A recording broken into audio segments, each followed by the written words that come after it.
mais dañ koy wax ni naan la xale nga comprendre di nga yàgg ndóol mu deman ci góor laa dépendre pour riche ci mbaraan mais ni ku dof xalaatuma ko jëlee mbaraan man mbaraanuma. asalaamaaleykum wa rahmatullah mbokku téléspectateurs yi nga xam yaa ngeen di seetaan seen bi di Mouhamadou TV muy la chaîne de l'éducation islamique donc vidéo bi dafa am importance trop moo tax ñu fas yéene ànd ko ak yéen jàngat ko li jiitu nag ñi teg vidéo bi lépp dañ leen ni bëgg a expliquer tuuti. dañoo toll si jamono boo xam ne ñu bëri si góor ñi jàpp nañ ni faaw ñu am lu ñuy tuddee gel waaye jigéen ñi aussi du ñëpp nag faaw ñu am lu ñuy tuddee far ba am lu ñuy tuddee mbaraan di fa faral di am maanaam baat wolof na nag moom lañ ko xamee si wolof xëy na suñ ko xamee woon beneen baat dinañ ko waxee noonu mais baat boobu lañ ko xamee mooy jigéen joo xam ne dafa wan góor ki nekk dama laa bëgg waaye léeg-léeg muy def lu ñuy tuddee mbaraan moom femme bi nag di wax ne macha allah bu fekkee si loolu lañ koy xaar rek mooy du ko mës a def waaye dafa am benn commentaire boo xamante ni moom la ñëw di tontu si vidéo bi. maa ngi ibaar bu pànk soo woowee ci soow gi rek dangay woo naa ci waxum soow borom danga dee gone rek nuyu naa la. wàccul gis nga yéen a may dégg. na nga de ça va. allo yéen a may dégg. waaw ñu ngi lay dégg nga ne lu tax nga ne man dama di gone rek dans quelle France.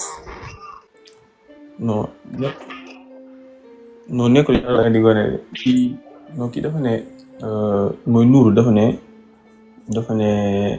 yaa ma damay toog di ma waxtaan ak jigéen ça ne me dérange pas affaire yooyu moo tax mu nekkul da nga di gone rek mais mi nekkul yow laa doon waxal. gannaaw nga dama gëmëntigul waaye ci saas laa yow Fatima kañ ngay saase man moom xam naa ne moom parce que gi ma nekkee war naa ko dindi. li ma wax sànq ba tax nga may tontu ni muy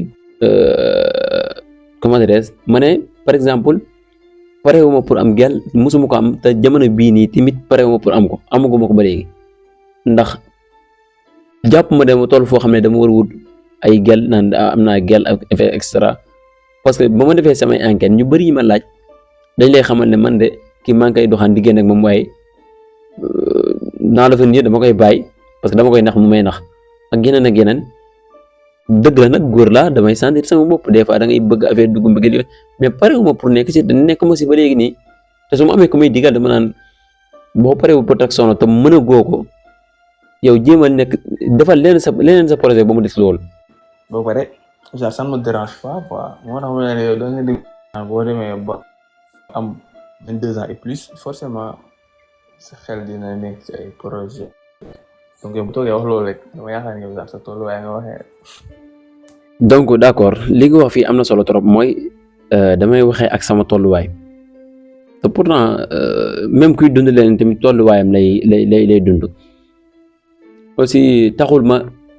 forcer kenn ne ko dundal li may dund déedéet man damaa gis ne lii moom mooy sama mucc ginnaaw bu ma yàlla dimbalee parce que du ma wax sama njàmbaatale déedéet amaana bu ma nekkoon si ay.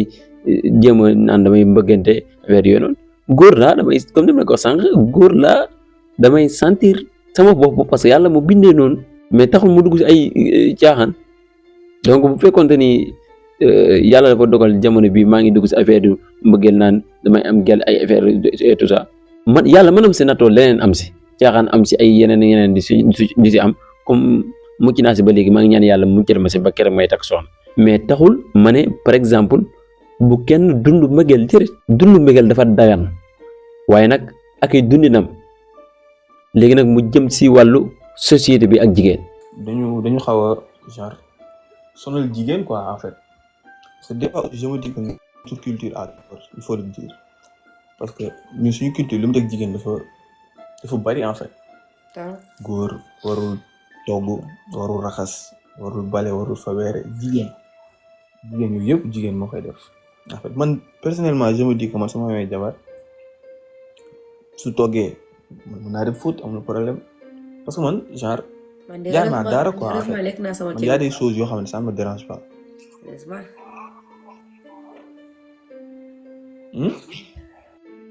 lu am importance moo nekk noonu mooy si diggante ñaari way dencante maanaam si diggante góor ak jigéen nga xam ne jëkkër ak jabar leen société bi dafa am lu ñu bindoo mooy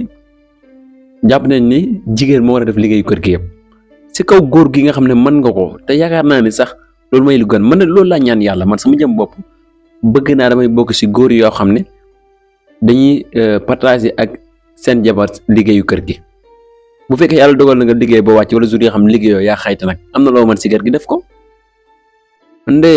bu fekkee loolu moo tax ñuy wax ne yenn njëkkër yi dañoo yambar kon nañ pare pour wax ma ko en avenir man loolu laa gëm mooy jigéen góor boo takkee jabar boo mënee toggal boo mënee raxasal duus fobeeral et cetera yooyu yëpp yàqul dara voilà bul bañ ko naan la sa jabar dara liggéey da ngaa ragal sa jabar wala comme ça. genre comme par exemple ñun suñu culture boo gisee comme genre ñun suñu papa yi ak suñu yaay lu ci ëpp dañuy gis genre papa bi day xaw a am benn esprit de supériorité boo xamante ni moom lay doxee. mais man je me dis pas qu'il a tort parce que genre il n'a pas tort mais juste que moom en fait moom noonu la màggee quoi moom genre victime mu société bi la. xam nga man je me dis que ñun genre nouvelle génération bi nii ñu ñoo war a am genre benn mentalité bi parce que genre l'islam moo ko fenn ne sa jabar da nga koy considérer comme esclave. des fois damay gis sax comme genre ñun suñu appartement bi mu jaaxaarloo jëkkër ak jabar ji ñoom ñaar genre jëkkër ji bu ñëwee ça va ana añ bi nga xam ne genre du ma gis benn yoon mu kaf ak jabar ji wala mu foo moom xam nga du ma gis muy dàqante ak jabaram xam nga tout le temps ku nekk mu sa téléphone ana añ bi def nga lii def nga après jeex na man je me dis que loolu genre c'est à revoir quoi parce que aussi man je me dis que man su ma amee jabar te moom su ma duggee si kër gi takk sama jabar dafa war a xam li ma gën a bëgg ci àddunaam moom la jàkkaarlool quoi xam nga mu firi xam nga nekk si jàmm xam nga des fois nga kaf ak moom foo ak moom dàqante ak moom ci kër gi en fait loolu ça change rien mais malheureusement nous les Sénégalais dañoo foog ni loolu suñ ko defee dañuy ñàkk fayda. genre d'habitude nag du ma gis genre ku ma mën a waxtaanal quoi parce que genre ñu am genre mentalité bii nii genre dina ko bari. malheureusement suñu wiif bi nag. waaw temps yi de waa Sonatel lu la neex ñu def seen dara baaxul bu dee Wave la yéen a may dégg bu dee Orange Money la seen da ngay retiré xaalis fay xaalis bu dee seen connexion dara baaxul wifi moom temps yi mu doxul.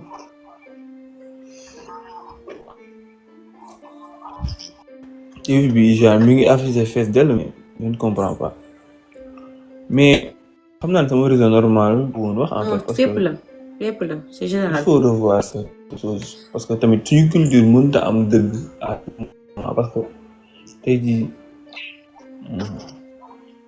voilà ñun moom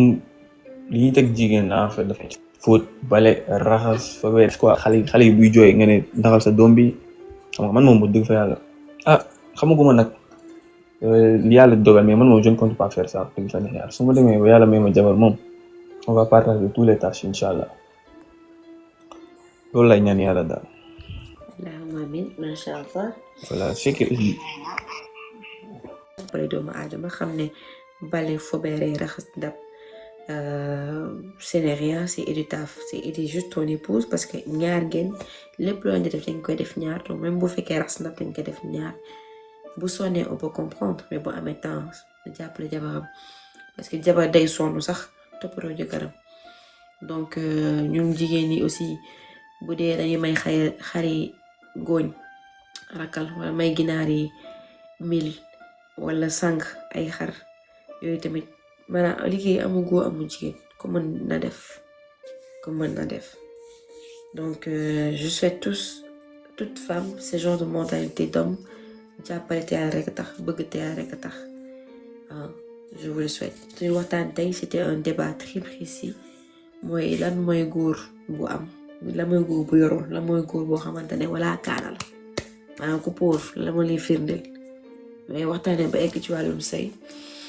donc les filles c'est pas pour faire le pick me mais il faut savoir que il y a des hommes bons il y a des hommes qui sont des projets il y a des hommes qui ont des valeurs et des principes il y a des hommes qui copient le prophète alayhi salam qui essayent de faire le bon comportement il y a même des hommes qui sont même pas musulmans mais qui agissent en bien, galanterie, gentillesse, politesse, bon comportement et fidélité. Donc il y a des gens bons. Il y a aussi des femmes qui trompent, qui mentent, qui volent soit le copain à leur copine ou le mari à leur copine. Vous le savez plus que moi. On en a vu des cas et des cas. Mais justement avec l'accord de l'homme, parce que homme moom bu fekkee am nga dignité yenn chose genre xaraamul ci diine mais ñaawul ci gis-gis ak ci dégg. Donc loo xamante ne ñaawul ci gis ak ci dégg war nañ ko daw donte nag xaraamul waaye salte na donc suba incha allah ñu ngi ci développé jërë ngeen jëf mu bàyyi ko nekk wax dernier kàddoom avant maa dem ci nelaw tuuti incha allah ma nekkee ci borom connexion bu yëngatu bi.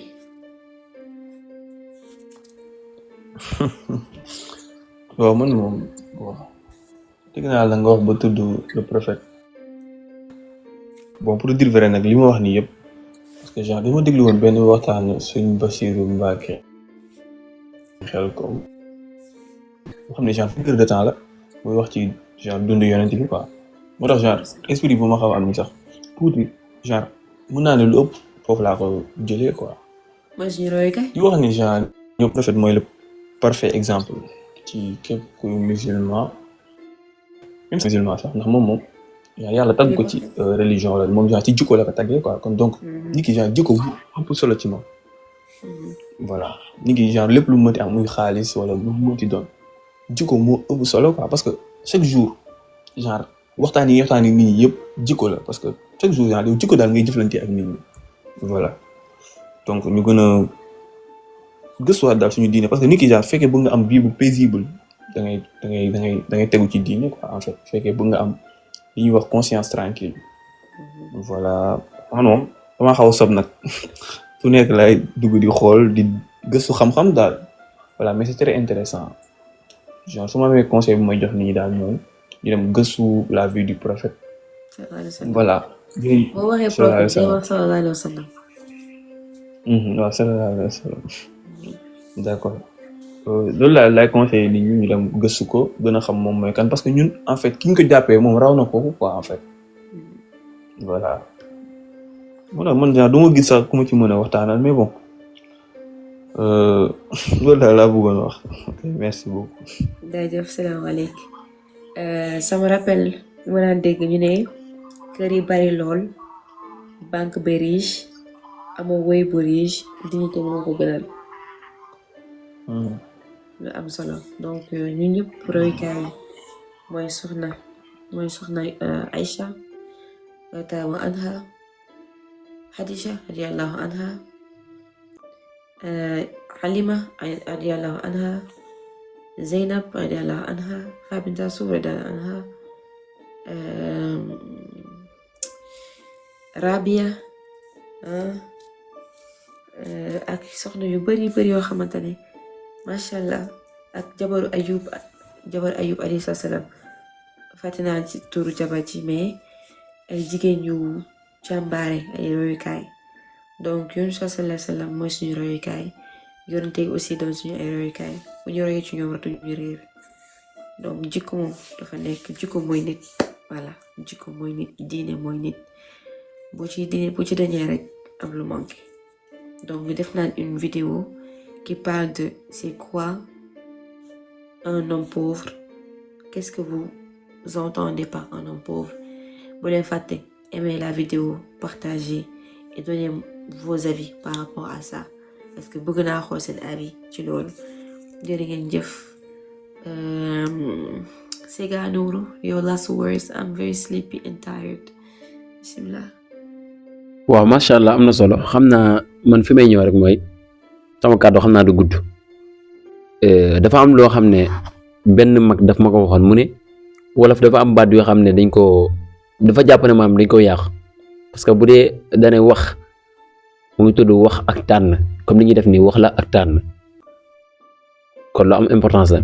lan lañ fi tànn mooy liñ fi wax muy am njëriñ suñ baree ñu xool li nga xam ne mooy njëriñ ñi tànn ko li nga xam ne ay njuumte la ñi bàyyi ko fi jël li nga baax li yóbbu ko kon nee na wax ak tànn la tudd beneen bi si am importance mooy li ñuy wax jikko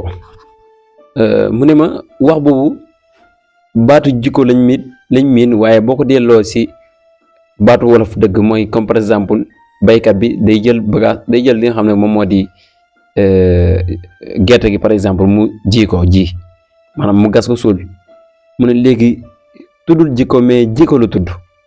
ndax par exemple des fois dañuy naan nit ki doomu aadama bu fekkee ni dafa war di naan ko kii de dafa dem yàgg mu war waaye lii mooy jikkoom kon moom la jiwoon si boppam. dangay tànn lu la arrangé teg lu la arrangé woon ñu bari bëgg nañ ay leçon de morale bëgg nañ ay waxtaan mais kaa moo leen gënal ak fecc ak woy ak théâtre ak reetaan nangu nañ la ko parce que c'est ça mais ñun ñi nga xamante dañuy def parce que dañoo envie rek man dama doon dem may nelaw ma gis benn vidéo rek ma ne c'est l'occasion d'en parler parce que góor du projet au final ça t'épargne ni c'est pas parce que kenn dafa dóor jigéen rek kenn maltraité jigéen rek que jigéen góor ñëpp bon am na góor yu baax yu am valeur yu am dignité ñoo ngi ci réew mi di dund Sénégal yaay nii bokkuñu sax culture bu ñu woowee dañ ko àbb duñu sax boobu culture ñu leen di woowee ay tubaab am na góor yoo xamante ne macha allah léegi nag góor yu bon ñëw fës la rek mais am na jigéen yoo xamante ne baaxuñu parce que jigéen mooy kër jigéen su bonee kër du baax jigéen su baaxee kër day baax mais loolu yëpp ay débat yoo xamante ne dinañ ci ñëwaat nànk-nànk parce que jigéen mën a defar kër comme jigéen mën a tas kër jigéen ak xaalis ñoo yem dañuy defar pour dañuy tas dangay modèle rek xam nooy defar ñoom voilà donc Sega mi accuma haala konngol ma hade mi yaade hiiri ndeysaan ma ne ko Fatima yal na yàlla mottali lépp ci màggaayu alquran ci barke Seyduna Muhammad Rasulullah sallallahu alayhi wa sallam ba sunu borom mottali lépp mottali yéene yëpp ñu fekk ko mu jur njariñ jural njariñ société bi amiin mon cher ami Nourou li nga wax yëpp vraiment ñu ngi doon jël note ma ne ko indi nga xam-xam bu leer nañ indi gën nga leelal mbir yu bëree ma ne ko macha allah xam-xam bi sama waa ji tamit connexion bi di daw xam naa ak wifi beeg yooyu moom it fi mu duggee am na solo ma ne ko jur na njariñ jël na not macha allah ma dañuy bàyyi comme instant bi ñu ngi waajal julli jeeg noddu gi beneen yoon ñu gën koo yaatal gën koo kii mais macha allah am na solo xanaa xaw a tëj fenn rek 30 secondes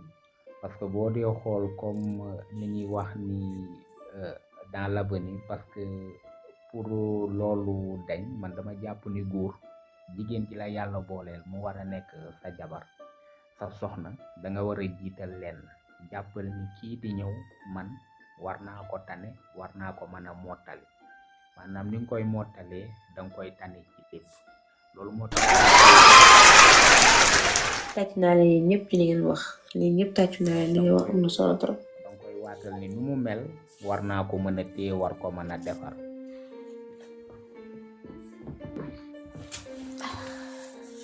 di la jaajëfalaat bu baax Fatima di la jaajëfalaat bu baax yow tamit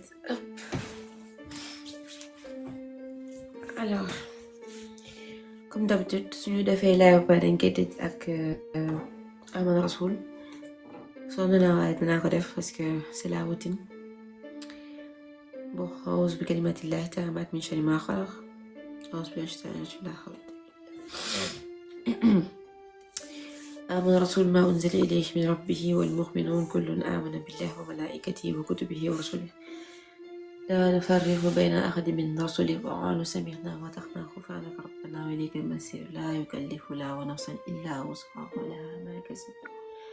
وعليها ما اكتسبت ربنا لا تؤاخذنا إن نسينا أو أخطأنا ربنا ولا تحمل علينا إصرا كما حملته على الذين من قبلنا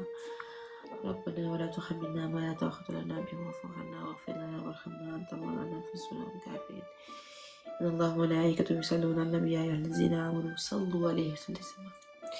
سؤال بإذن الله يسكن وسلام في الدنيا وسلام في الآخرة وسلام في الجنة amiin اللهم صل والحمد لله رب العالمين ñu fanaan ak jàmm assalaamu aleykum di leen wax ne nag bu leen fàtte di abonné di activer cloche notification bi ndax saa su nekk vidéo yi ñuy dugal ngeen mën see jot donc léegi dinañ commencé sax yenn live TikTok yi nga xam ne day am importance trop te fekk ñu teewee ko dinañ ko capturer ñëw def si ab jàngat dugal ko si biir page bi ndax du ñàkk ay quelques personnes yoo xam ne dinañ si jëriñu di la ñaan nga partager ko ba ñëpp jot si jërëjëf.